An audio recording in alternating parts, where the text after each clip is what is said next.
Good noon kanatong tanan.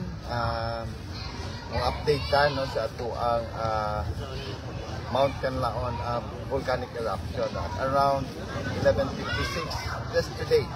So inyo na po makita na po sa volcanic eruption nga makita karon og inyong tan-awon no, still ongoing ang pag-erupt sa Mount Canlaon. And ganina right after we saw the eruption, again ang ato ang practice nga ato ang sirin ato yung ion no kay para makita o makahibalo ang katawhan no nga naay volcanic unrest nga ongoing. Kini usa ni ka practice para na ma-practice po ato ang katawhan nga being reactive no sa panahon nga mo erupt ang atong bulkan. So karon apadayon ta nga nanawagan no sa mga tawo nato nga nagpuyo nga naa pagyapon sa 4 to 6 kilometers danger zone nga og mahimo no mo evacuate na gyud ta kay ato nang nakita no nga padayon gyud ang volcanic unrest activity.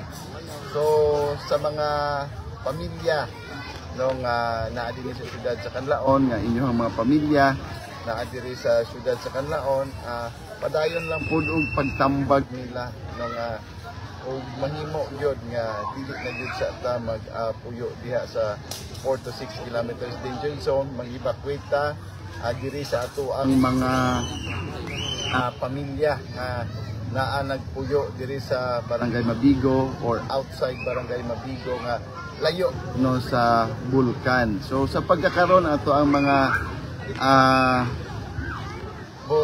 facilities sa atong evacuation center puno na pud ta halos tanan.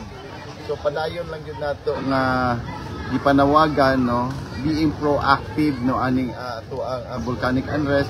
Kaya ato ang target nga zero mortality ta if ever na amang gyud gani worst case scenario nga mahitabo. So siguro sa pagkakaroon no padayon lang ko magpahimangno no sa ato mga katawhan nga dili gyud nato ibaliwala no ang hulga sa bulkan Canlaon no kay ang P-bolts no padayon pag monitor na tibali na nga usahay makaingon ta nga lisod diri sa evacuation center o lisod nga mobalhin taglaing panimalay no, pero ato yung hunaon nga kinahanglan i-safety sa gyud nato ang atong mga pamilya. So siguro maulad sa atong i-update karon no og padayon nga nanawagan sa katawan sa syudad sa Canlaon nga mo-cooperar ta sa mandato no sa Department of National Defense inaagi sa mandate po sa atong presidente nga ang namuyo sa 4 to 6 kilometers danger zone